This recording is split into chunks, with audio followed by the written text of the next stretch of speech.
Hello friends, स्वागत है आपका अडाणी एजुकेशन एकेडमी के इस यूट्यूब चैनल पर। तो बहुत दिनों बाद मुलाकात हो रही है। 11वीं क्लास से भी हमने स्टार्ट की थी, तो उसमें भी थोड़ा टाइम लग गया था। उसी की वजह से जो भी आपके फ्रेंड्स हैं, कोई भी 11वीं क्लास के अंदर हैं, है ना, और उनकी सब्जेक्ट जो है वो बायोलॉजी है अगर, तो आप उनको वो क्लासें दिखा सकते हैं। आप बोल सकते हैं भाई इस यूट्यूब चैनल पर, इस चैनल के ऊपर अडाणी एजुकेशन जो चैनल है हमारा, उसके ऊपर 11वीं क्लास की बायोलॉजी स्टार्ट हो चुकी है, ठीक है ना। और हम जो हैं 12th क्लास की बायोलॉजी पढ़ रहे थे, उसमें हमने first, second and third chapter जो है वो कंप्लीट कर लिया है। आज हम पढ़ने जा रहे हैं 4th चैप्टर, और जिसका कि नाम है रिप्रोडक्टिव हेल्थ। क्या नाम है? रिप्रोडक्टिव हेल्थ, या जिसे हम हिंदी में कहें तो जनन स्वास्थ्य। क्या कह सकते हैं? जनन स्वास्थ्य, ठीक है। तो थर्ड लेसन हमारा कंप्लीट हो चुका है। बिल्कुल सारी क्लासें आप यूट्यूब पर प्लेलिस्ट में जाकर देख सकते हैं, ठीक है ना। जिन भी बच्चों को क्लासें नहीं मिलती, बहुत बार जो है कमेंट आते हैं कि मैम हमें क्लासें नहीं मिल पा रही है, तो आप क्या करो, जो चैनल है, चैनल के ऊपर जब आप क्लिक करोगे, चैनल का जो लोगो बना हुआ है उसके ऊपर आप जब क्लिक करोगे, तो आप जब प्लेलिस्ट के अंदर जाओगे तो प्लेलिस्ट में सारी क्लासें आपको मिल जाएगी, ठीक है। लिखा होगा वहाँ पे कि ये केमिस्ट्री है और कौन सी क्लास की है, 11th है कि 12th है, ये 12th क्लास की बायो है या 11th क्लास की बायो है। तो वहाँ पर सारा आपको एक ही प्लेलिस्ट के अंदर सारे वीडियोज़ आपको मिल जाएंगे, नंबर वाइज मिल जाएंगे, ठीक है ना। चलो स्टार्ट करते हैं आज का हमारा लेसन। क्या नाम है जिसका? जनन स्वास्थ्य या रिप्रोडक्टिव हेल्थ। तो लेसन नंबर कौन सा है हमारा? 4th है, ठीक है ना। बहुत सारे बच्चों की मांग आ रही थी जब मैंने थर्ड चैप्टर कंप्लीट कर लिया था, और मैंने उसमें पूछा था कि आपको अब कौन सा लेसन पढ़ना है, तो सभी ज़्यादातर जो बच्चे हैं उन्होंने कहा था कि हमें तो 4th लेसन पढ़ना है। नंबर वाइज पढ़ा हो आप, तो first, second, third, fourth, fifth, इस तरह से चलता जाएगा, ठीक है ना। तो फिर मैंने भी सोचा कि चलो ठीक है, छोटा सा लेसन है, बिल्कुल चौथा जो लेसन है अपना बहुत छोटा सा लेसन है, 2-4 क्लासों के अंदर ये निपट जाएगा, तो फिर इसको छोड़े क्यों, इसको कंटिन्यू ही करते हैं ना, और इसी तरह से कंटिन्यू करते हुए ही हम पढ़ेंगे। अब कुछ बच्चे बोलेंगे कि मैम 5th लेसन कब स्टार्ट होगा? अरे भाई, जब ये लेसन खत्म हो जाएगा तब 5th लेसन भी आपका स्टार्ट हो जाएगा, ठीक है ना। एक लेसन खत्म नहीं करूँ उससे पहले कैसे स्टार्ट करूँ दूसरा? ऐसे मिक्स में हो जाएगा ना, फिर समझ में नहीं आएगा कि कौन सा क्या पढ़ें हम लोग। नोट्स बनाने में भी आपको आसानी रहेगी। आज जो हम लेसन पढ़ेंगे उसके नोट्स भी मैं यहाँ पे लिखवाती जाऊँगी शॉर्टकट में, आप अपने अनुसार उनको बढ़ा चढ़ाकर खूब सारा लिख सकते हो। समझना है इस लेसन को, थ्योरेटिकल लेसन है ये, समझने वाला लेसन है, बहुत ईजी सा चैप्टर है, बहुत छोटा सा चैप्टर है, तो बिल्कुल डरने की ज़रूरत ही नहीं है, ठीक है। तो अपना लेसन का नाम क्या है? जनन स्वास्थ्य। चलो मैं इसको मिटा देती हूँ।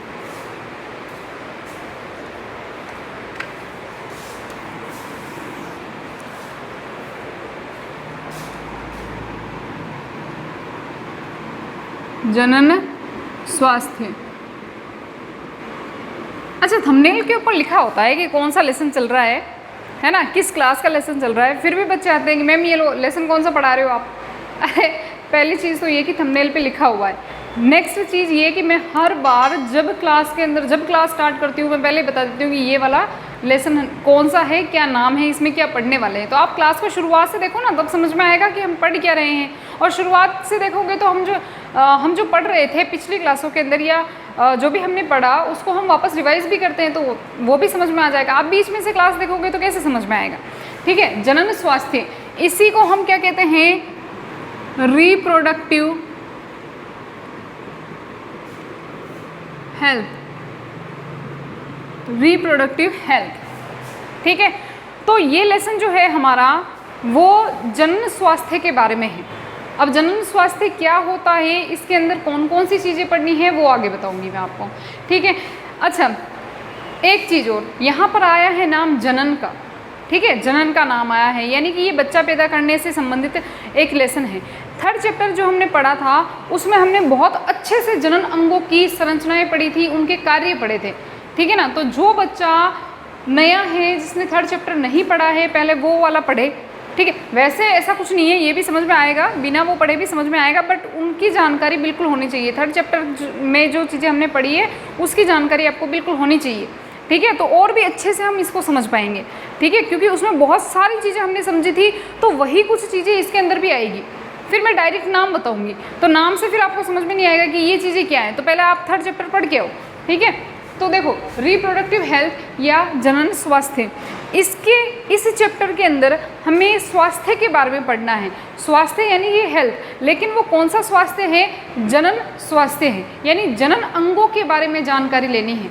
ठीक है, बहुत कुछ पढ़ेंगे। खैर चलो पहले मैं बता देती हूँ कि इसमें हमें पढ़ना क्या क्या है, कौन कौन से टॉपिक हमें पढ़ने हैं।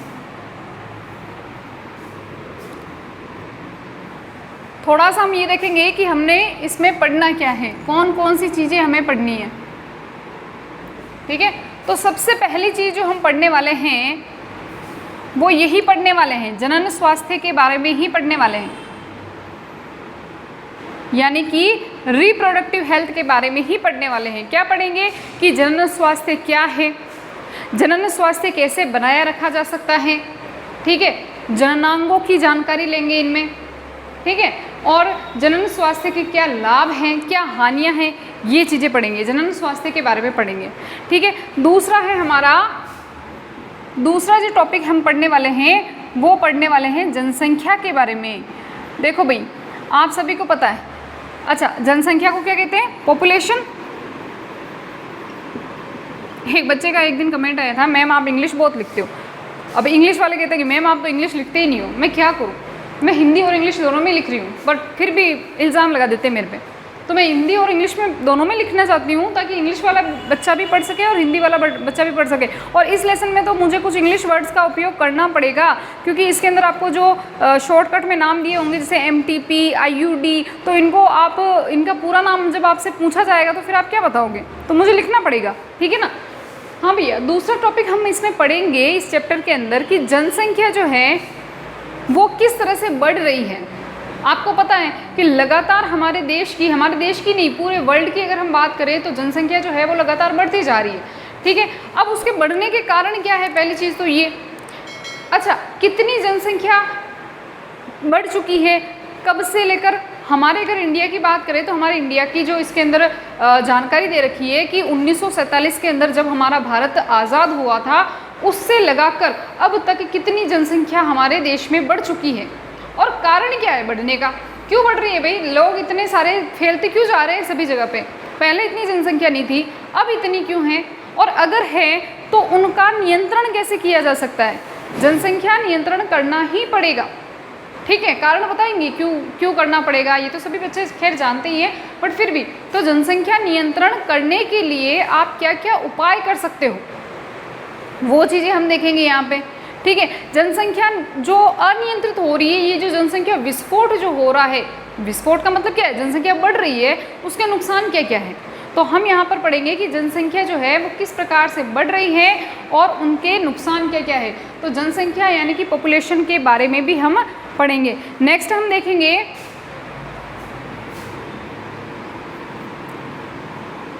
गर्भ निरोधक उपाय। भाई गर्भ निरोधक उपाय क्या है? कॉन्ट्रासेप्टिव मेथड कहते हैं इसको, कॉन्ट्रासेप्टिव।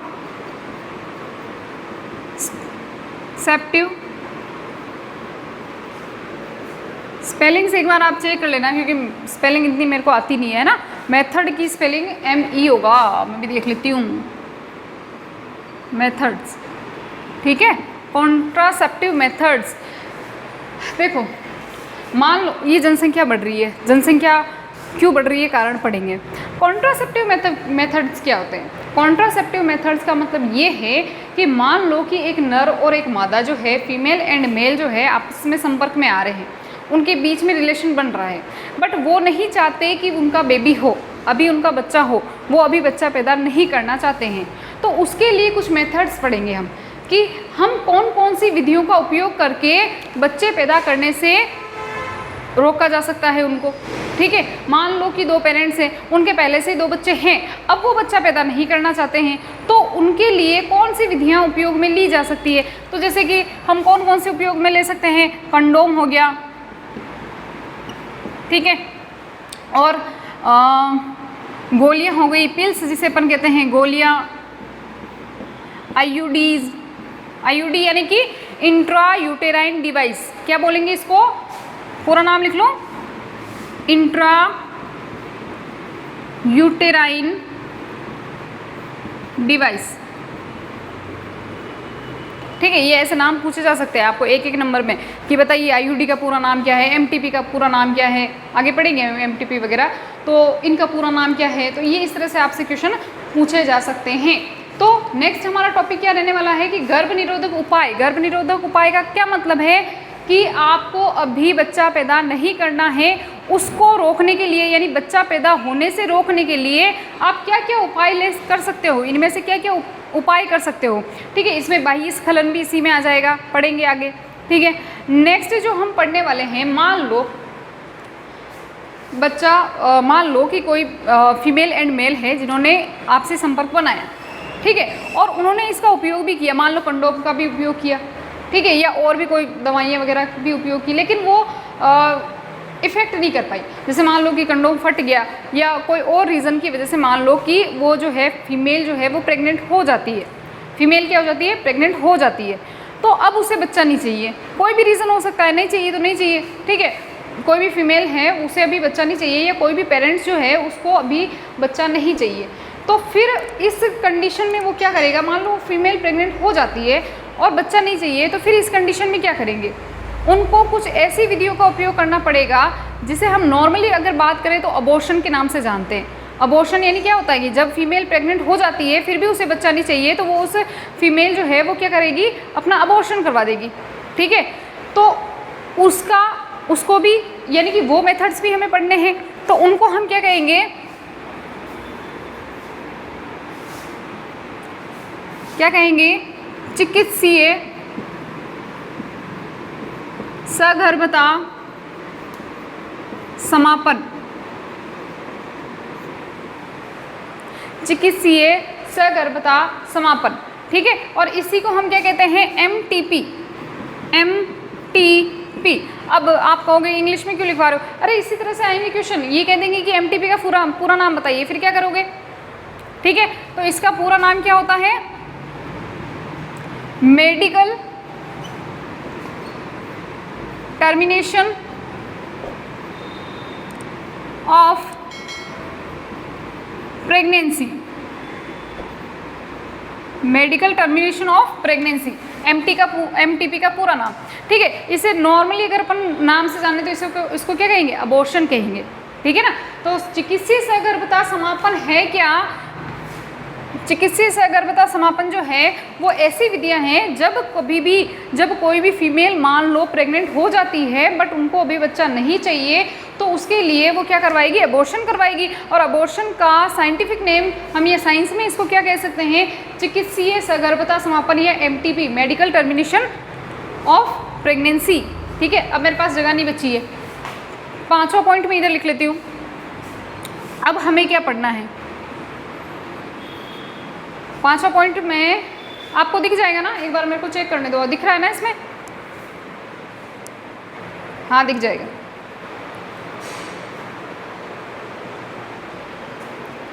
तो 5वां हम पढ़ेंगे सहायक जनन प्रौद्योगिकियां।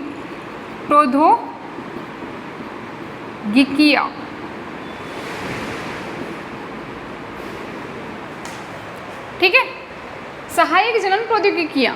अब ये सहायक जनन प्रौद्योगिकियां क्या है भाई, देखो मान लो कि फीमेल प्रेग्नेंट हो जाती है और उसे बच्चा नहीं चाहिए, तब तो हम ये वाली विधियां उपयोग में लेंगे, एमटीपी का यूज़ करेंगे। बट अगर कोई माता पिता ऐसे हैं जिनकी शादी को बहुत साल हो गए या फिर जिनको बच्चा चाहिए, है ना, शादी के बाद भी उनको बच्चा नहीं हो रहा है, तो फिर ऐसे में क्या करें, तो कुछ ऐसी विधियों का उपयोग करेंगे जिनके द्वारा वो भी पेरेंट्स बन सकते हैं, वो भी माता पिता बन सकते हैं। उन्हें हम क्या कहेंगे, सहायक जनन प्रौद्योगिकियां कहेंगे। क्या कहेंगे, सहायक जनन प्रौद्योगिकियां। इनको ही हम कहते हैं ART। इधर लिख लूँ ART, assisted reproductive technology. Assisted reproductive technology.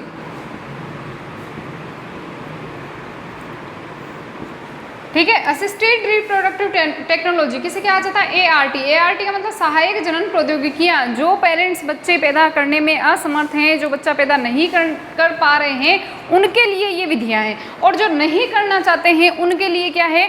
चिकित्सीय सहगर्भता समापन, या मतलब जब अगर वो फीमेल प्रेग्नेंट हो जाए तो, और पहले होना ही नहीं चाहती है, जब चाहे उनके बीच में आपसी संबंध बने उस टाइम पे भी वो प्रेग्नेंट नहीं होना चाहती है, तो उसको हम कहेंगे गर्भ निरोधक उपाय। ठीक है। लास्ट जो है हमारा 6 पॉइंट में यहाँ पर लिख रही हूँ। लास्ट जो हमारा पॉइंट है वो क्या है? भाई आप लोग कुछ भी करो, बच्चे पैदा करो चाहे मत करो, कुछ भी करो, लेकिन बीमारियों से बचे रहो। क्या रहो? बीमारियों से बचे रहो। ऐसे बहुत सारे रोग होते हैं जो यौन संपर्क के द्वारा एक दूसरे में फैल सकते हैं। ठीक है, यानी कि व्यक्ति जो है जनन के द्वारा भी बीमार हो सकता है। जनन स्वास्थ्य इसे कहेंगे, इसी को बचने को ही हम जनन स्वास्थ्य कहेंगे। ठीक है ना। तो जननांग के या जननिक रूप से भी व्यक्ति जो है वो बीमार हो सकता है। तो इनको हम क्या कहते हैं? यौन संचारित रोग। क्या कहेंगे? यौन संचारित रोग, STD, sexual transmitted disease. Sexual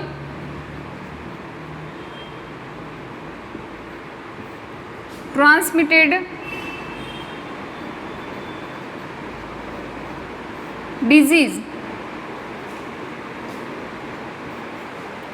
ठीक है ना। तो यौन संचारित रोग क्या है? जो कि यौन संपर्क के द्वारा एक दूसरे व्यक्ति में फैलते हैं या उत्पन्न होते हैं, उन्हें हम यौन संचारित रोग कहते हैं। तो यौन संचारित रोगों से कैसे बचा जा सकता है, ये कैसे फैलते हैं, क्या लक्षण है, ये सारी चीज़ें हम पढ़ेंगे इसके अंदर, STD के अंदर। ठीक है, समझ में आ गई बात? हमें इस चैप्टर के अंदर क्या क्या चीज़ें पढ़नी है, क्लियर हो गया होगा आपको? ठीक है, हमें ये सारे पॉइंट्स पढ़ने हैं, ये सारे पॉइंट्स पढ़ने हैं। हमें क्या क्या पढ़ना है? पहले देखो, पहले तो हम सबसे पहले जानेंगे कि जनन स्वास्थ्य है क्या। जनन स्वास्थ्य से आप क्या समझते हो, किसे कहते हैं जनन स्वास्थ्य? परिभाषा पूछ ली तो आपसे 1 नंबर में, तो वो पढ़ेंगे। ठीक है, मैं परिभाषा वगैरह लिखवाऊंगी यहाँ पर। तो जनन स्वास्थ्य की परिभाषा क्या है, किसे कहते हैं? ठीक है। दूसरी बात, इसी के अंदर हमें नेक्स्ट, वैसे ये सारी जो चीज़ें है ना, एक चीज़ ध्यान रखनी, ये सारी जो है जनसंख्या, गर्भ निरोधक उपाय वगैरह, MTP वगैरह, ASTD वगैरह, जो सारी चीज़ें हैं वो सभी की सभी जनन स्वास्थ्य के अंदर ही आती है। ठीक है, चैप्टर का नाम ही हमारा जनन स्वास्थ्य है। दूसरा हम पढ़ेंगे कि जनसंख्या जो है, पॉपुलेशन जो है वो इतनी बढ़ क्यों रही है, क्या कारण है इतने बढ़ने के, और अगर बढ़ रही है तो इनको रोका कैसे जा सकता है, क्योंकि नहीं रोकेंगे तो इनके क्या क्या नुकसान हैं। ठीक है। फिर हमें पढ़ना है कि जो जनसंख्या बढ़ रही है, यानी कि जो बच्चे पैदा हो रहे हैं, इतनी ज़्यादा जनसंख्या जो बढ़ रही है, उसको रोकने का एक और उपाय है। क्या है? गर्भ निरोधक उपाय या कॉन्ट्रासेप्टिव मेथड्स। इसके द्वारा कोई भी जो व्यक्ति है वो कंडोम वगैरह है, IUD वगैरह, गोलियां या पिल्स का उपयोग करके बच्चे पैदा करने से रुक सकते हैं। जिनको बच्चे नहीं चाहिए वो भले ही एक दूसरे के साथ लैंगिक संपर्क भी बनाए, फिर भी वो बच्चे पैदा करने से रुक सकते हैं। मान लो इनका उपयोग कर लिया आपने और फिर भी, यानी जो भी पेरेंट्स हैं उन्होंने मान लो कि इनका उपयोग कर लिया, फिर भी उनके बच्चे, या यूँ कह सकते हैं फीमेल प्रेग्नेंट हो जाती हैं, तो फिर उसका क्या करवाया जाता है? अबॉर्शन करवाया जाता है। और अबॉर्शन को हम अपने यूँ साइंस की लैंग्वेज में क्या कह सकते हैं? चिकित्सीय सगर्भता समापन, यानी चिकित्सा के द्वारा गर्भ को समापन करना। गर्भ यानी कि जो बच्चा पेट में पल रहा है उसको।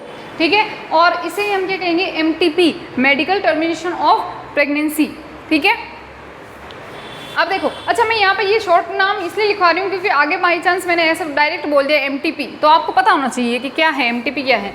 ठीक है। फिर हम पढ़ेंगे कि सहायक जनन प्रौद्योगिकियाँ क्या है। तो सहायक जनन प्रौद्योगिकियाँ वो मेथड्स है जिसके द्वारा जो पेरेंट्स बहुत सालों से माता पिता नहीं बन पा रहे हैं, या जो माता पिता बनना तो चाहते हैं बट किसी कारण की वजह से, बहुत सारी ऐसी प्रॉब्लम्स हो सकती है, फीमेल में भी हो सकती है, मेल में भी हो सकती है, तो फिर वो अगर बच्चे पैदा करने में असमर्थ है तो उनके लिए ये विधियाँ अपनाई जाती है, जैसे ART, आर्ट कहा जाता है, एक्चुअली वो वाला आर्ट नहीं है ये।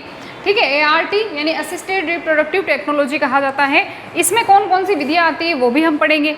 फिर हम लास्ट में सबसे चीज़ें देखेंगे कि ये सब चीज़ें तो ठीक है, बट जननांग या यूँ कह सकते हैं जननिक रूप से किस प्रकार से स्वस्थ रह सकते हैं। ठीक है। तो उसके लिए हम पढ़ेंगे यौन संचारित रोगों की जानकारी लेंगे, यौन संचारित रोग किस तरह से फैलते हैं, क्या नुकसान है और इनसे कैसे बचा जा सकता है, इनके क्या लक्षण वगैरह है, इसको हम क्या कहते हैं, STD, सेक्सुअल ट्रांसमिटेड डिजीज। ठीक है, क्लियर है? एक बार स्क्रीनशॉट ले लो इसका। हो गया? क्लियर है? मिटा दूं?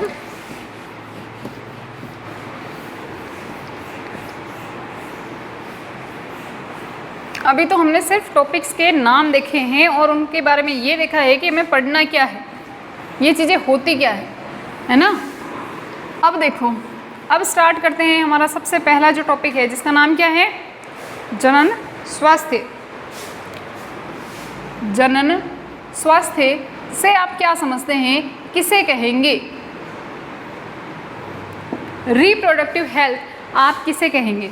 देखो, जनन स्वास्थ्य का मतलब केवल ये नहीं है कि जिस इंसान के जो जननांग है, जननांग आपको पता है ना क्या होते हैं और जननांग की स्ट्रक्चर क्या होती है, पहले पढ़ चुके हैं। पर मादा जननांग अलग होता है, नर जननांग अलग होता है। ठीक है, नर के अंदर जो पाया जाता है वो नर जननांग, जिसमें वृषण है ना, पेनिस वगैरह है, सहायक ग्रंथियां हैं, सहायक नलिकाएं हैं, वो सम्मिलित है।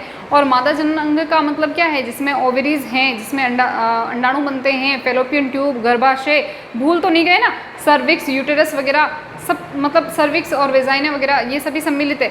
ऐसा तो नहीं है कि पहले तीसरे लेसन में पढ़े, तीसरे लेसन में रह गया वो तो अब हमें याद नहीं है। तो ये सारे क्या होते हैं, जनन अंग होते हैं।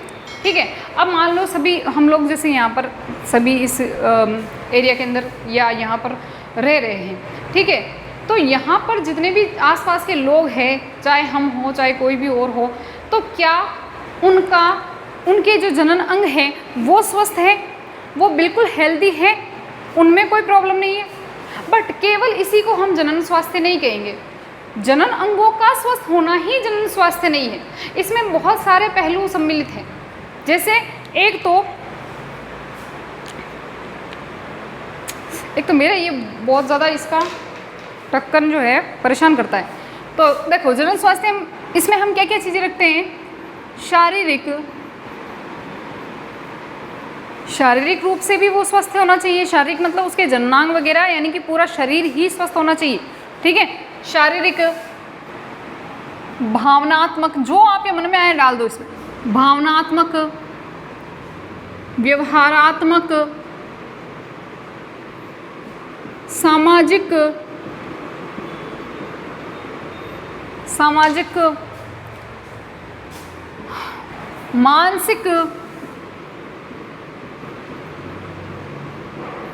मानसिक, और आप जितना ऐड कर सकते हो, दिमाग में आ रहा है कि ये शब्द भी मुझे बड़े बड़े से लिख लेने चाहिए, वो सब डाल दो इसके अंदर। शारीरिक, भावनात्मक, व्यवहारात्मक, सामाजिक, मानसिक, है ना, और भी जो आ रहा है वो सब कुछ डाल के आगे लिख लो। स्वास्थ्य को ही हम क्या कहते हैं, क्या कहते हैं, जनन स्वास्थ्य कहते हैं। ठीक है, यानी कि एक व्यक्ति जो है वो किस किस तरह से स्वस्थ होना चाहिए, वो शारीरिक रूप से स्वस्थ होना चाहिए, यानी कि उसका क्या होना चाहिए, उसके जो जनन अंग है वो भी स्वस्थ होने चाहिए, उनमें कोई प्रॉब्लम नहीं होनी चाहिए। ठीक है, तो शारीरिक हो गया। भावनाएं अच्छी होनी चाहिए, मन की जो भावनाएं हैं, यानी कि जो हम कहते हैं कि यौन संपर्क वगैरह होते हैं, तो इनके बारे में कोई भी ऐसी गंदी थिंकिंग दिमाग में नहीं होनी चाहिए। ठीक है, व्यवहार अच्छा होना चाहिए एक दूसरे के प्रति। ठीक है, सामाजिक, मानसिक, सभी तरह से वो एक दूसरे, यानी कि सभी तरह से वो बिल्कुल फिट होना चाहिए व्यक्ति, यानी कि उसके दिमाग में कोई भी गंदगी ना हो। ठीक है, व्यवहारात्मक, या यूँ कह सकते हैं मानसिक का मतलब क्या है, जैसे मान लो कि कोई भी व्यक्ति है, उस व्यक्ति को दूसरे व्यक्ति के प्रति कोई हीन भावना नहीं होनी चाहिए, यौन संपर्क या इनसे संबंधित, जनन अंगों से संबंधित, या ऐसा कोई भी, जो हम यूँ कह सकते हैं कि एक फीमेल एंड मेल जो होते हैं वो आपसी संपर्क जब बनाते हैं, तो उस संपर्क के बारे में कोई भी गंदी चीज़ें जो हैं वो अपने दिमाग में नहीं होनी चाहिए। यानी कि जैसे यूँ भी कह सकते हैं कि मान लो कोई भी व्यक्ति जो है उसको ऐसा कोई डिजीज़ हो जाता है, ऐसा कोई रोग हो जाता है, यौन संपर्क से कोई रोग हो जाता है, तो ऐसा नहीं कि नहीं तू दूर रहे, हम तेरे पास नहीं बैठेंगे। तो ऐसी जो है गलत चीज़ें जो हैं वो दिमाग में नहीं होनी चाहिए। तो हम यूँ कह सकते हैं कि एक आपसे परिभाषा पूछ ली जाए कि जनन स्वास्थ्य क्या है, तो सब डाल दो इसके अंदर, शारीरिक, भावनात्मक, व्यवहारात्मक, सामाजिक, मानसिक स्वास्थ्य, सब कुछ डाल दो इसके अंदर। वो सारा का सारा स्वास्थ्य जो है वो क्या कहलाता है, जनन स्वास्थ्य कहलाता है। ठीक है, अब देखो जनन स्वास्थ्य के लिए हमारी जो सरकार है, हमारी सरकार ने अच्छा, हमारा जो देश है वो कब आज़ाद हुआ था? सन 1947 में। उसके 4 साल बाद में 1951 के अंदर हमारी जो गवर्नमेंट है, इंडिया की जो गवर्नमेंट है, उन्होंने एक प्रोग्राम शुरू किया था। ठीक है, एक प्रोग्राम शुरू किया था जिसका नाम है परिवार नियोजन। परिवार नियोजन, जिसका नाम है फैमिली प्लानिंग। Family planning. तो परिवार नियोजन में ये जो सरकार थी, हमारी जो गवर्नमेंट थी, उन्होंने क्या बताया कि यही चीज़ जनन स्वास्थ्य के बारे में ही जानकारी दी कि जनन स्वास्थ्य क्यों आवश्यक है। ठीक है, इसके अंदर हमें क्या क्या चीज़ें ध्यान रखनी है, इनमें हमें क्या क्या पढ़ना है, बच्चों को क्या सिखाना है, या अपने आसपास के लोगों को क्या क्या जानकारी देनी है। ठीक है ना, तो जनन स्वास्थ्य के बारे में जानकारी दी थी। परिवार नियोजन को ही अभी एट प्रेजेंट टाइम पे हम RCH के नाम से जानते हैं। RCH के नाम से जान सकते हैं।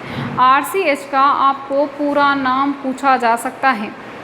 ठीक है, 1 नंबर में RCH का पूरा नाम पूछा जा सकता है। बताइए RCH का नाम क्या है? तो इसका नाम क्या बताएंगे आप? रिप्रोडक्टिव, हिंदी में लिखवा दूंगी मैं, reproductive and child health care programme. Programme की स्पेलिंग लिखने तो मुझे सही है। इसी को हम क्या कहेंगे? जनन एवं बाल स्वास्थ्य कार्यक्रम। जनन एवं बाल स्वास्थ्य कार्यक्रम। ठीक है, और कहीं पे भी अगर थोड़ी बहुत मिस्टेक हो ना इंग्लिश वर्ड में, तो थोड़ा एडजस्ट कर लिया करो, आती नहीं है मुझे इंग्लिश इतनी। हाँ भैया, तो 1951 में हमारी गवर्नमेंट ने एक फैमिली प्लानिंग या परिवार नियोजन के नाम से एक कार्यक्रम शुरू किया था। ठीक है, जिसमें उन्होंने बताया था कि जनन स्वास्थ्य क्या होता है और इसकी सबको जानकारी दी थी, और वो अभी भी चल रहा है। अभी इसको नाम से किस नाम से जाना जाता है? RCH के नाम से। RCH का नाम जो है आपसे पूछा जा सकता है 1 नंबर में, RCH का फुल फॉर्म क्या है और इसकी शुरुआत कब हुई थी? 1951 के अंदर शुरुआत हुई थी। ठीक है ना, तो RCH का पूरा नाम क्या है? Reproductive and child health care programme, या इसी को हिंदी में क्या कहा जाता है? जनन एवं बाल स्वास्थ्य कार्यक्रम। अब जनन एवं बाल स्वास्थ्य कार्यक्रम में क्या क्या प्लानिंग की गई थी, क्या क्या प्रोग्राम चलाए गए थे, किस किस चीज़ की जानकारी लोगों तक पहुंचाई गई थी या पहुंचा रहे हैं और हमें पहुंचानी भी चाहिए, तो ऐसी क्या क्या चीज़ें हैं वो पढ़ते हैं। एक बार इसका स्क्रीनशॉट लो।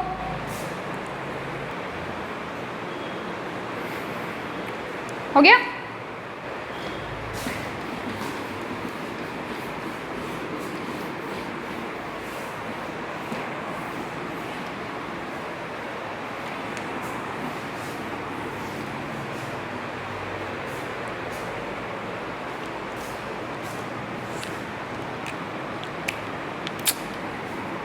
RCH के अंदर हमें क्या क्या चीज़ें पढ़नी होती है? तो पहली चीज़ तो जनन अंगों की जानकारी एवं उनके कार्य। तो RCH का उद्देश्य क्या क्या है? हम उद्देश्य पढ़ रहे हैं, RCH के क्या उद्देश्य हैं। ठीक है ना, तो हेडिंग आप ऐसे भी लगा सकते हो कि RCH के उद्देश्य क्या है। तो हमें सबसे पहले RCH के उद्देश्य में क्या पढ़ना है कि जो जनन अंग होते हैं उनकी जानकारी आपको होनी चाहिए। जो बच्चे पढ़ रहे हैं, अभी आपने जैसे पिछली ही क्लास के अंदर पढ़ा, 3rd चैप्टर के अंदर पढ़ा कि जनन अंग क्या होते हैं, तो आपने उसकी जानकारी ली, उसके कार्य क्या है, तो वो कार्य पता होने चाहिए आपको। ठीक है, तो जनन अंगों की जानकारी और कार्य की जानकारी होनी चाहिए। ठीक है, नेक्स्ट है किशोरावस्था। किशोरावस्था के बारे में आपको जानकारी होनी चाहिए। और क्या होना चाहिए? किशोरावस्था एवं उससे संबंधित परिवर्तन। देखो, किशोरावस्था आती है एक बच्चे के अंदर, कोई भी बच्चा है तो उसके अंदर आती है 12 से 13 वर्ष की उम्र में, ठीक है ना। तो उस उम्र में कुछ बहुत ज़्यादा हार्मोनल चेंजेस की वजह से लड़के और लड़कियों में बहुत सारे परिवर्तन आ जाते हैं, है ना। तो लड़कों के अंदर जैसे मैंने पहले भी बताया था, दाढ़ी मूंछ का उगना, सीने का कंधे का चौड़ा होना, है ना, गले का आवाज़ का भारी होना, और जनन अंगों में परिपक्वता आना, ऐसे बहुत सारे जो है उसके अंदर चेंजेस आते हैं। लड़कियों के अंदर भी आते हैं, लड़कियों की आवाज़ का पतली होना, हिप्स का चौड़ा होना, है ना, शारीरिक बिल्कुल शरीर की जो आकृति होती है वो बिल्कुल बदल जाती है, तो शरीर का आकृति में चेंज होना, है ना, ऐसे बहुत सारे परिवर्तन आते हैं। तो इन परिवर्तनों की वजह से कुछ बच्चे जो होते हैं वो डर सकते हैं कि ऐसा क्यों हो गया, अचानक से ये चीज़ें क्यों हो गई, है ना। कोई मान लो एक लड़का है, बहुत प्यारी सी आवाज़ होती है उसकी, और फिर एकदम से भारी आवाज़ होने लग जाती है, तो डर जाता है ना कि अरे ऐसे कैसे मेरे अचानक से आवाज़ क्यों भारी होने लग गई है, मैं ऐसे कैसे बोलने लग गया हूँ। तो कुछ चेंजेस की वजह से बच्चों के अंदर डर पैदा हो जाता है। तो उस डर को फैलाने से रोकने के लिए उन बच्चों को जानकारी देनी है किसके बारे में? किशोरावस्था के बारे में, कि किशोरावस्था क्या होती है और उससे आपके शरीर में ये चेंजेस आते हैं, तो इससे डरने की कोई बात नहीं है, ठीक है। ये चेंजेस नॉर्मली है, इनसे डरना नहीं है, ठीक है। और दूसरा है सगर्भता एवं सगर्भता। सगर्भता यानी कि जब एक फीमेल प्रेग्नेंट होती है तो उसमें क्या क्या चेंजेस आते हैं या उसके बारे में जो जानकारी है वो लोगों तक पहुंचाना। सगर्भता एवं स्तनपान की जानकारी। स्तनपान यानी कि जो बच्चा है, जो अभी नया नया बच्चा पैदा हुआ है, उसकी माता जो है उसे दूध पिलाती है। तो माताएं क्या करती है, कुछ ऐसी होती है ना फीमेल्स की, नहीं नहीं मैं तो दूध नहीं पिलाऊंगी, मेरे बॉडी का स्ट्रक्चर बिगड़ जाएगा, अभी ऐसे मैं बच्चे को दूसरा दूध पिला दो। अरे नहीं, वो बच्चे के लिए वो दूध कितना इम्पोर्टेंट होता है, कितना उसके अंदर इम्यूनिटी पावर बढ़ा सकता है, वो सारी जानकारी जो है एक माता को भी देनी चाहिए और आसपास के लोगों को भी देनी चाहिए। सभी लोगों को ये जानकारी होनी चाहिए कि एक बच्चे के लिए स्तनपान करना कितना ज़रूरी है, ठीक है। एक छोटा सा बेबी होता है, उसको शुरुआत से कहा जाता है ना कि पहले सिर्फ उसे दूध पिलाओ, 6 महीने तक तो उसके पानी की बूंद भी उसको मत पिलाओ, या 3-4 महीने तक तो कम से कम उसको पानी भी मत पिलाओ, सिर्फ दूध का सेवन करवाओ। और कौन सा दूध? जो माता के स्तनों से निकलता हो, ऐसा नहीं कि गाय भैंस का दूध ला के पिला दिया उसको, ठीक है ना। तो उनको जानकारी होनी चाहिए सगर्भता के बारे में, यानी कि बच्चे यानी कि गर्भधारण कैसे किया जा सकता है, उनसे संबंधित सारी चीज़ें, और स्तनपान की भी जानकारी होनी चाहिए। अब नेक्स्ट देखो, जैसे मान लो माता कोई भी गर्भवती स्त्री है ना, जिसने गर्भधारण कर दिया है, तो अब उसकी क्या करनी है? देखभाल।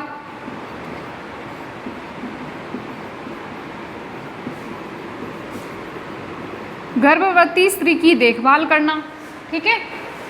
मैं बहुत ज़्यादा नीचे लिख रही हूँ ना, जगह नहीं बचेगी मेरे पास।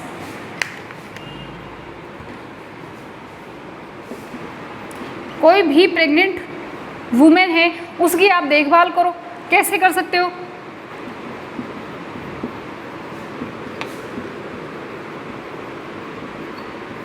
कैसे कर सकते हो भाई? एक फीमेल जब प्रेग्नेंट होती है तो उसमें बहुत सारे हार्मोनल चेंजेस आते हैं, आपने पढ़ा भी था कैसे क्या क्या होता है जो है ना। तो बहुत सारे चेंजेस आने की वजह से शरीर का एकदम से बिल्कुल बिहेवियर ही अलग हो जाता है। तो उस समय उसकी कैसे आप देखभाल कर सकते हो, वो चीज़ भी किस में पढ़ाई जाती है? RCH के अंदर पढ़ाई जाती है, ठीक है। उसके बाद में इस गर्भवती स्त्री के मान लो कि बच्चा पैदा हो जाता है माता बनने के बाद, यानी कि एक कोई भी फीमेल है वो प्रेग्नेंट थी, अब वो उसने क्या कर दिया? बच्चा पैदा कर दिया है। तो अब हम क्या कर सकते हैं? माँ की, यानी कि जो माता ने बच्चा पैदा किया है, और बच्चे की, माँ और बच्चे की प्रसव के बाद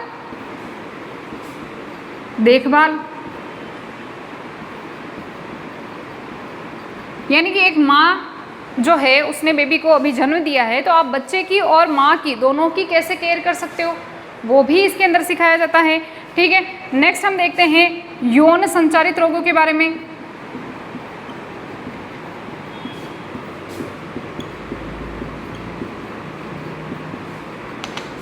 ये भी इसी में पढ़ाया जाता है। मैंने पहले भी बताया था कि जो हमने टॉपिक पढ़े थे ना वो सब इसी में आएंगे, यानी एसटीडी यौन से संबंधित, यानी कि यौन संचारित रोग कौन कौन से होते हैं। जैसे कि हम देखते हैं एड्स की, अगर सबसे अच्छी उदाहरण ले इसका, एड्स है। एड्स का पूरा नाम क्या होता है? Acquired immuno deficiency syndrome. ठीक है ना, तो एड्स जो है वो भी एक यौन संचारित रोग है, यौन एसटीडी है एक तरह का। ठीक है ना, तो यौन संचारित रोगों की जानकारी दे सकते हैं। ठीक है, और ऋतुस्राव की जानकारी दे सकते हैं। आरसीएच का एक ये भी उद्देश्य है, मेंस्ट्रुअल साइकिल, ऋतुस्राव। लड़कियों के अंदर जब फर्स्ट टाइम पे ऋतुस्राव की कंडीशन आती है तो उस समय ये बहुत डर जाती है कि ये सब क्या हो रहा है, फीमेल के अंदर ये कैसे ब्लीडिंग हो रही है, क्यों हो रही है, मुझे कोई रोग तो नहीं हो गया। तो एकदम से भयानक तरीके से वो डर जाती है, तो पहले से ही उनको जानकारी होनी चाहिए। और इसी वजह से ये सारी चीज़ें जो हैं हमारे सिलेबस में डाली गई है, पढ़ाने के लिए, समझने के लिए, पढ़ने के लिए। ठीक है, ताकि आपके घर में भी अगर कोई ऐसा हो जो अभी किशोरावस्था में जिसने प्रवेश किया हो, और अगर मान लो उस फीमेल को या छोटी सी बच्ची को मेंस्ट्रुअल साइकिल होता है तो वो डर ना जाए, उसकी जानकारी आप पहले से ही उनको दे दो। ठीक है ना। अब नेक्स्ट है, यहाँ से आपको दिख जाएगा ना, गर्भ निरोधक उपाय।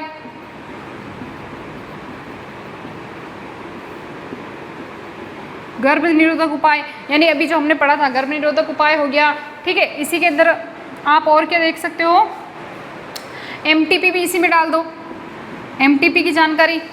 अभी देखा था ना, medical termination of pregnancy, MTP की। ठीक है, और क्या बच गया हमारा, जैसे कि ART, असिस्टेड रिप्रोडक्टिव टेक्नोलॉजी, अभी जो हमने बात की थी है ना, उसको भी इसमें रख दो। यानी कि वो सारे जो टॉपिक थे एक्चुअल में यही थे। एसटीडी की हमने बात कर ही ली है, जानकारी है ना, यौन संचारित रोगों की बात कर ही ली है। ठीक है, इसके अलावा कहाँ लिखूं,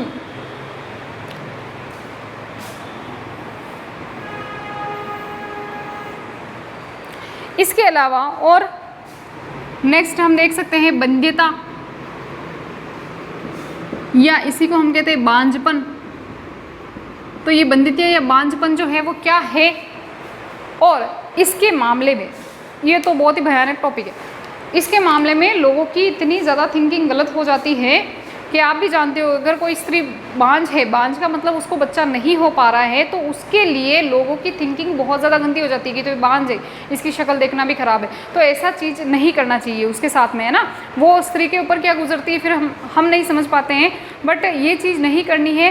बांझपन क्या होता है उसकी जानकारी देनी है सभी को, कि क्यों होता है ये, इसका कारण क्या है। ठीक है, इसका कोई कारण ज़रूरी नहीं है कि एक फीमेल प्रेग्नेंट नहीं हो पा रही है तो ज़रूरी नहीं है कि उसी के अंदर कोई रोग हो। मेल के अंदर भी ये प्रॉब्लम हो सकती है, या जैसे शुक्राणु का निर्माण नहीं हो पाना, या शुक्राणु बन रहे हैं तो वो इतने मोटाइल नहीं हैं कि वो एक के पास जा सके। अगर वो जा रहे हैं तो फर्टिलाइजेशन की क्रिया नहीं हो सकती है शायद, है ना। तो ऐसे बहुत सारे रीज़न हो सकते हैं, तो सिर्फ इसका सारा दोष एक फीमेल को ही नहीं देना है। ठीक है ना। दूसरा हम देखते हैं, नेक्स्ट हम क्या देख सकते हैं कि जैसे आजकल बहुत सारे अपराध बढ़ रहे हैं, यौन संबंधित अपराध जो है,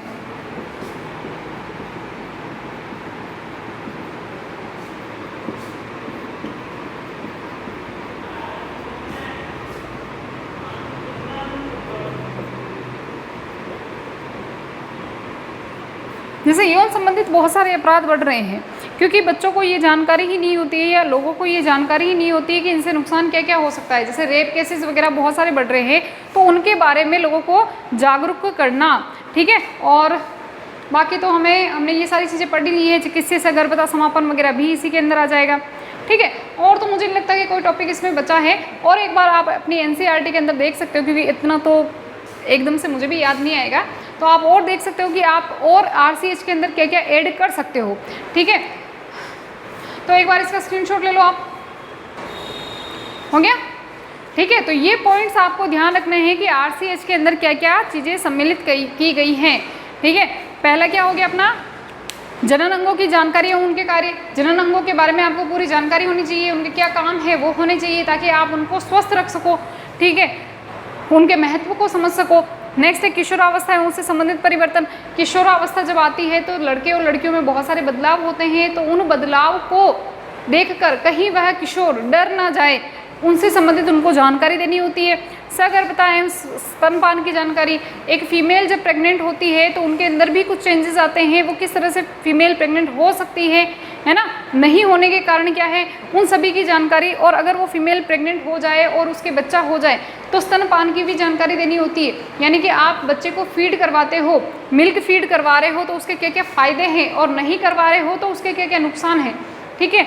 नेक्स्ट हम देखते हैं गर्भवती स्त्री की देखभाल। अगर एक माता गर्भवती हो जाती है, एक फीमेल जो है वो प्रेग्नेंट हो जाती है, तो उसकी देखभाल करना भी जरूरी होता है। ऐसा नहीं है कि वो काम कर रही है तो ससुराल में कर ही रही है या उसका कोई ध्यान ही नहीं है, क्योंकि उसमें हार्मोनल चेंजेस की वजह से बहुत कुछ परिवर्तन आते हैं। कुछ स्त्रियाँ चिड़चिड़ी हो जाती है ना, फीमेल जो होती है थोड़ा चिड़चिड़ापन आ जाता है, थोड़ी परेशान होने लग जाती है ना, थोड़ी डिस्टर्ब रहने लग जाती है, तो उसकी जानकारी होनी चाहिए। फिर है नेक्स्ट है कि अगर मान लो गर्भवती माता ने बच्चे को जन्म दे दिया है, तो अब जन्म देते ही उसके अंदर शरीर में बहुत सारी कमजोरियां होती है, तो उन दोनों की ही देखभाल करनी पड़ती है उस समय।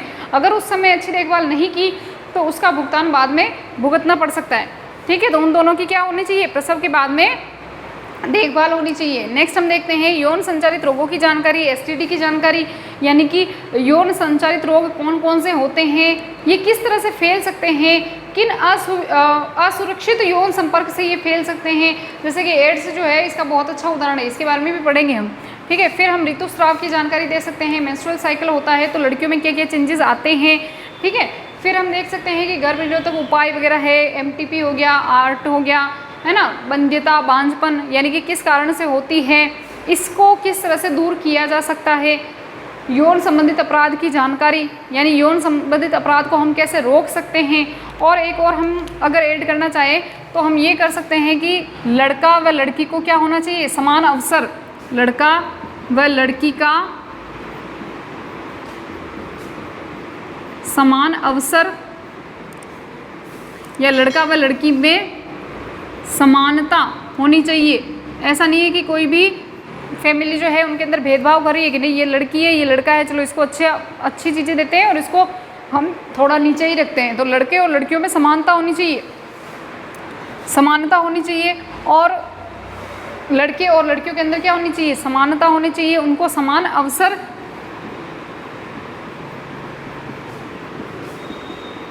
अवसर प्रदान करना।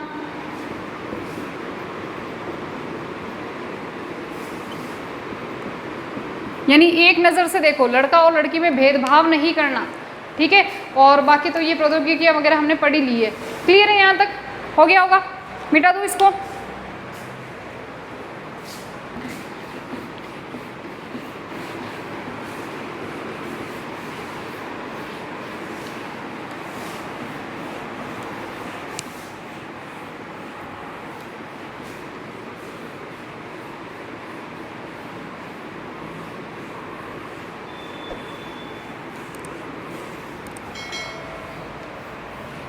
अब एक छोटा सा टॉपिक आता है, मैं पानी पी लेती हूँ 1 मिनट।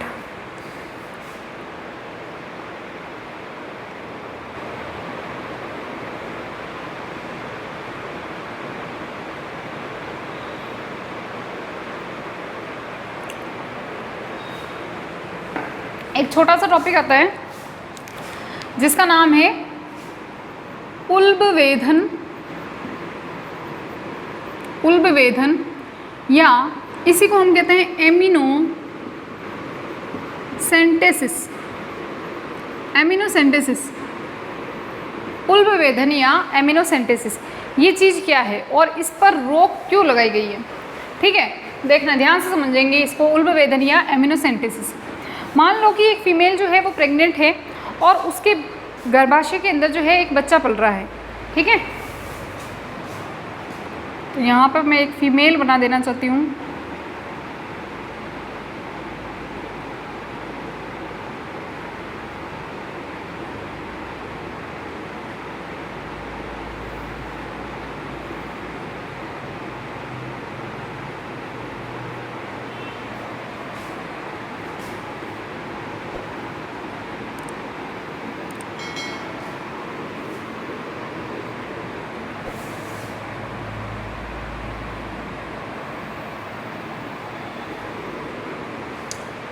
मान लो कि कोई फीमेल है,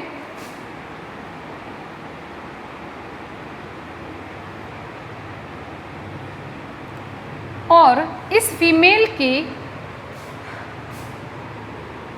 गर्भाशय के अंदर एक बेबी पल रहा है, ठीक है, इस फीमेल के गर्भाशय के अंदर एक बेबी पल रहा है। तो आपको पता है कि जो बेबी होता है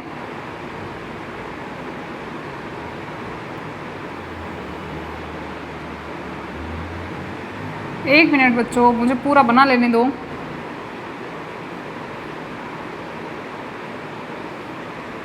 मान लो कि ये कोई बेबी है, ऐसा बेबी जैसा लग तो नहीं रहा है, पता नहीं क्या लग रहा है, बट फिर भी थोड़ा सा समझेंगे इस चीज़ को। मान लो कि एक माता है जिसके गर्भाशय के अंदर क्या है, एक बच्चा पल रहा है, ठीक है, और आपको पता है कि इस बच्चे के चारों ओर एक झिल्ली होती है,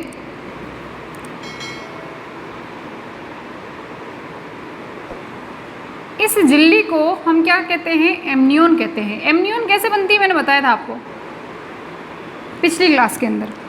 और यहाँ से इसका, यहाँ पर इसका आपको पता है क्या होता है, प्लेसेंटा, और प्लेसेंटा से कौन जुड़ी होती है, अम्बिलिकल कॉर्ड जुड़ी होती है, ये इस तरह से नाभि रज्जु जुड़ी होती है ना। ये सब चीज़ें अपन पढ़ चुके हैं पहले, कोई भी ये नहीं बोलेगा कि ये चीज़ें क्या होती है, हमें तो पता ही नहीं है, पढ़ चुके हैं।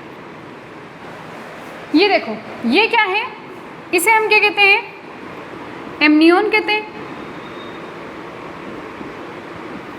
ठीक है।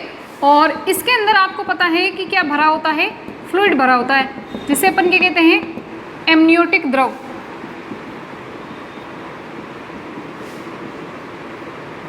एमनियोटिक द्रव कहते हैं, ठीक है। तो होता क्या है कि ये जो बच्चा है,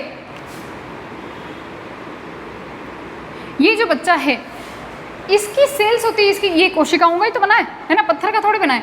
इसकी जो कोशिकाएं होती है वो क्या होता है कि ये कोशिकाएं उतर उतर कर कहाँ आ जाती है, इस द्रव के अंदर आ जाती है। कौन से द्रव में, एमनियोटिक द्रव के अंदर आ जाती है। और इसका जो यूरिन होगा, यानी कि ये बच्चा जब यूरिन, आपको पता है कि ये क्या करता है, ये अपनी गंदी चीज़ें जो है वो माता को दे देता है, और अच्छी चीज़ें जो है वो किसको दे देता है, या अच्छी चीज़ें जो है वो खुद ले लेता है, ठीक है ना। तो ये क्या करता है कि इसका जो सेल्स होती है, इसकी जो कोशिकाएं होती है वो कहाँ चली जाती है, इस एमनियोन के अंदर चली जाती है, और इसका जो यूरिन होगा वो भी इस एमनियोन के अंदर चला जाएगा। अब होता क्या है कि हमें करनी है कौन सी प्रक्रिया, उल्बवेधन की प्रक्रिया। अब ये होती कब है, पहले तो ये भी चीज़ ध्यान रखनी है, 16 से 22 सप्ताह के अंदर, यानी कि 16 सप्ताह से पहले आप ये चीज़ नहीं कर सकते हो। करना क्या है वो मैं बताती हूँ। मान लो कि एक नीडल लेते हैं, एक सुई लेते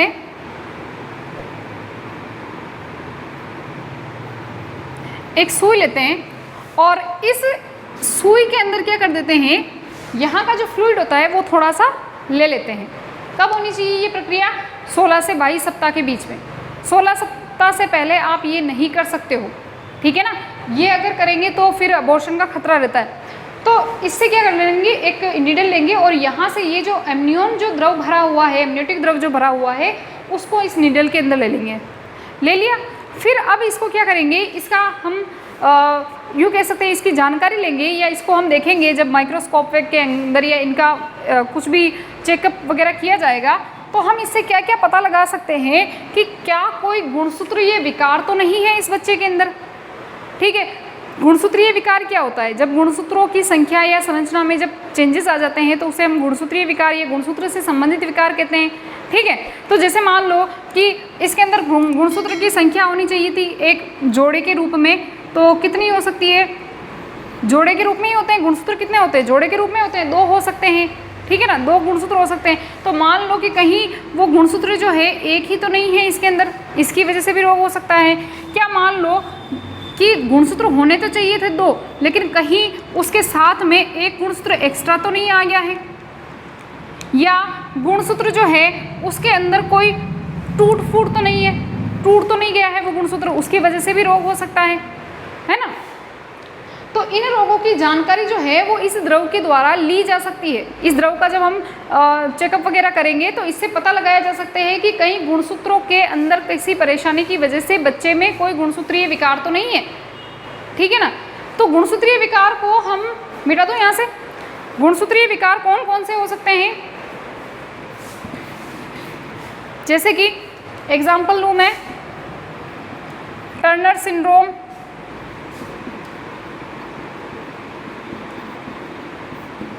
डाउन सिंड्रोम,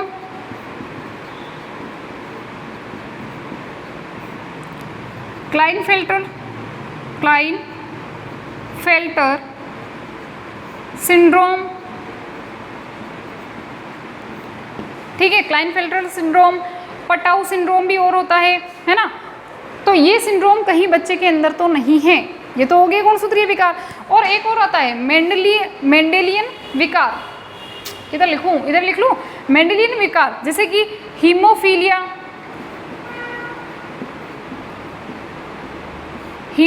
रोग तो नहीं है उस बच्चे को, या फिर और क्या एग्जांपल दे सकती हूँ मैं आपको,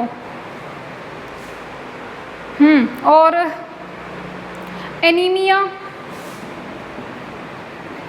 एनीमिया तो नहीं है उसको कहीं, है ना। तो ऐसे रोगों की जानकारी जो है वो इस विधि के द्वारा, उल्बवेदन विधि के द्वारा ली जा सकती है। लेकिन ये विधि पे रोक क्यों लगाई गई है, ये खतरनाक विधि है एक तरह की। खतरनाक कैसे कि इस विधि के द्वारा जब गुणसूत्रों का चेकअप होता है, गुणसूत्रों की जानकारी जब मिलती है, तो उसमें एक्स और वाई गुणसूत्रों की अच्छी तरह से पहचान की जा सकती है, ठीक है। एक्स और वाई गुणसूत्रों को अच्छी तरह से पहचाना जा सकता है कि ये एक्स गुणसूत्र है, ये वाई गुणसूत्र है।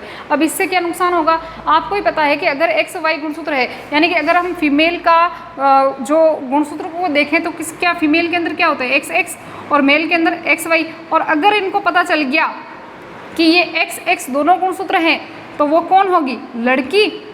और अगर इस बेबी के अंदर एक्स वाई गुणसूत्र है तो वो कौन होगा, लड़का। तो इसकी जानकारी अगर प्राप्त हो गई, और कुछ ऐसे गंदे लोग हैं सभी जगहों पर मिलते हैं कि वो नहीं चाहते हैं कि उनके घर में क्या आए, लक्ष्मी आए या लड़की आए, तो फिर वो क्या करते हैं, उस बेबी को, यानी कि जो फीमेल बेबी जो होती है उसको क्या करते हैं, यहीं पर गर्भाशय के अंदर ही उसको नष्ट करवा देते हैं, अबॉर्शन करवा देते हैं एक फीमेल का, ठीक है ना। अब आप देखो, जब 16 सप्ताह हो जाएंगे उसके बाद में ये अबॉर्शन की अगर क्रिया हुई, तो उसके साथ बच्ची के साथ साथ बच्चे की जान तो जाएगी, लेकिन उसके साथ साथ माता की जान को भी खतरा होता है, ठीक है ना। माता के अंदर माता की जान को भी खतरा होता है, एक फीमेल भी इससे मर सकती है, ठीक है ना।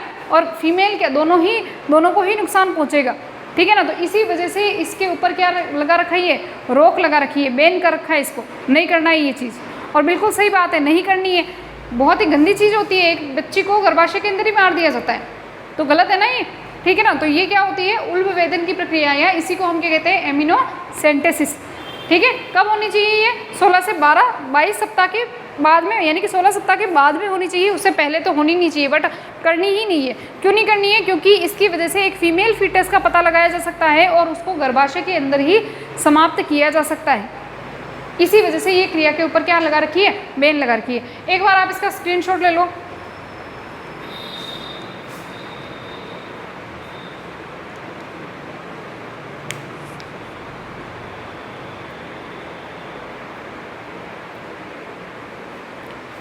क्लियर है यहाँ तक। तो आज हमने क्या पढ़ा है, केवल और केवल जनन स्वास्थ्य की थोड़ी सी जानकारी ली है। RCH क्या होता है, RCH की फुल फॉर्म क्या है, कुछ और भी शब्द हमने पढ़े जैसे ART, MTP, तो इनके फुल फॉर्म वगैरह आपसे पूछी जा सकती है, ये क्या होते हैं, ये तो खैर हम आगे पढ़ेंगे। टॉपिक हमारा आज का ये नहीं था, हमारा टॉपिक था जनन स्वास्थ्य के बारे में। जनन स्वास्थ्य में सबसे पहला प्रोग्राम कब शुरू हुआ, 1951 के अंदर शुरू हुआ, और उसको पहले क्या कहा जाता है था, फैमिली प्लानिंग या परिवार नियोजन, और अब किस नाम से जाना जाता है, RCH। RCH के उद्देश्य में हमने बहुत सारे पढ़े कि आप क्या क्या जितनी चीज़ें आती हैं ना दिमाग में, कोई भी अच्छी चीज़ आ रही है कि इसकी जानकारी देनी है तो उसको वो जानकारी दे दो। स्वास्थ्य से संबंधित, जनन से संबंधित जितनी भी जानकारियाँ हैं वो सभी की सभी जानकारियाँ RCH के अंदर सम्मिलित की गई है, ठीक है। उसके बाद में नेक्स्ट हमारा टॉपिक क्या था, उल्बवेदन या एमिनोसेंटेसिस। तो ये कब किया जाता था पहले, और इससे क्या क्या फ़ायदे हैं, ठीक है, और कैसे किया जाता है वो मैंने बता दिया है। गुणसूत्रीय विकारों का पता लगाया जा सकता है, लेकिन एक नुकसान भी है इसका, और वो नुकसान हमें नहीं भुगतना है। अगर आपके आसपास में भी कहीं ऐसा होता हो तो उसको वो चीज़, उसको वो जानकारी दो। और जानकारी क्या दो, आप तो पुलिस में रिपोर्ट कर दो डायरेक्ट। अगर ऐसा होता है कि फीमेल फिटस का पता लगाकर उसे मारने की कोशिश की जा रही है तो डायरेक्ट पुलिस में रिपोर्ट दे दो आप तो, ठीक है। विरोध करो इस चीज़ को, इस चीज़ को सहन नहीं करना है आपको, तो नहीं करनी है ये चीज़, लेकिन दूसरों को भी नहीं करने देनी है, ठीक है ना। तो ये चीज़ें हमने आज क्लियर की है। नेक्स्ट जब भी क्लास होगी, जब भी, तो क्या मैं बहुत कोशिश करूँगी कि जल्दी जल्दी लेने की कोशिश करूँ, बट 11th की क्लासें भी स्टार्ट हो चुकी है तो उसमें भी क्लास का टाइम देना पड़ता है, तो शायद 1-2 दिन लग सकते हैं। बाकी आपकी क्लासेज जो है वो कंटिन्यू रहेगी, उसमें कोई प्रॉब्लम नहीं है, ठीक है। थ्योरेटिकल चैप्टर है तो थोड़ा बहुत आपको देखना पड़ेगा, मेहनत तो करनी पड़ेगी, है ना। एकदम से मेरे भी दिमाग में ये चीज़ें आती नहीं है, अचानक से याद नहीं आती है, तो मुझे भी चेक करना पड़ जाता है कभी कभी, ठीक है ना। तो आपको अगर ये क्लासें अच्छी आ रही हैं तो जैसा कि मैं हमेशा बोलती हूँ, क्लासों को शेयर कीजिए, सब्सक्राइब कीजिए चैनल को, लाइक कीजिए, अच्छे अच्छे कमेंट कीजिए, लड़ाई नहीं कीजिए, है ना। पिछली बार की तरह, वैसे सुधार था पिछली बार में, कोई भी बच्चा जो है लड़ाई नहीं कर रहा था, चुपचाप साइलेंट होकर देख रहा था क्लास को, वैसे ही इस बार भी देखना है ना। हमें कोई लड़ाई नहीं करनी है, हमें सिर्फ पढ़ाई करनी है, ठीक है। तो ज़्यादा से ज़्यादा शेयर करनी है, अपने भाई बहनों को भी बोल देना, कोई भी आपके फ्रेंड्स हो, छोटे सिस्टर ब्रदर हो, तो उनको बोल देना कि 11th की जो बायोलॉजी है वो भी क्लासेस स्टार्ट हो चुकी है, ठीक है। ज़्यादा से ज़्यादा हमें बच्चों को जोड़ना है ताकि पूरी हिंदी मीडियम की जो ये क्लासेस चल रही है उनका ज़्यादा से ज़्यादा फ़ायदा हो सके हर एक बच्चे को, ठीक है। आज की क्लास हमारी यहीं तक। Thank you so much.